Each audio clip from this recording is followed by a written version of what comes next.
शमिता शेट्टी ने बताई वजह बिग बॉस में आने की। जैसा कि आप सभी को पता है, शमिता शेट्टी जिस वक्त बिग बॉस में आई थी उन्हें बहुत ज़्यादा ट्रोल किया गया था, लेकिन उन्होंने बताई वजह कि वो बिग बॉस में किस लिए आई थी।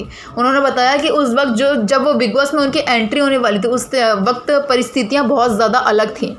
उनके जीजा जो थे उस वक्त जेल में थे, पॉर्न फिल्म के केस में वो हिरासत में उन्हें रखा था, और मैंने कमिटमेंट कर रखा था कि मैं बिग बॉस में आऊँगी, और मुझे इसकी वजह से बिग बॉस में जाना पड़ा। लेकिन उस वक्त हालात बहुत ज़्यादा ख़राब थे। लेकिन उसके बाद मेरे घर वालों ने, यानी कि मेरी माँ ने और बहन ने सोचा कि नहीं, मुझे बिग बॉस में जाकर अपने आप को 4 दीवारी में कैद कर लेना चाहिए, क्योंकि जो भी बाहर चल रहा था उस वक्त उन्हें झेलना शायद बहुत ज़्यादा मुश्किल था। लोगों को सिर्फ बोलने का मौका चाहिए होता, लेकिन लोगों को ये नहीं पता उस वक्त हम किस सिचुएशन से गुजर रहे थे। मुझे ट्रोल करने के लिए लोगों ने हर हद पार कर दी।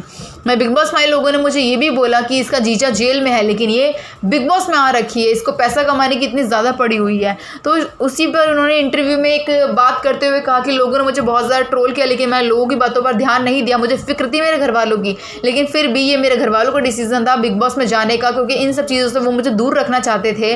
और फिर मैं बाद में बिग बॉस के अंदर गई, लेकिन लोगों ने बहुत कुछ बोला, लेकिन मैंने लोगों की बातों पर ध्यान नहीं दिया और मैं सेकंड रनर अप रही थी बिग बॉस OTT की।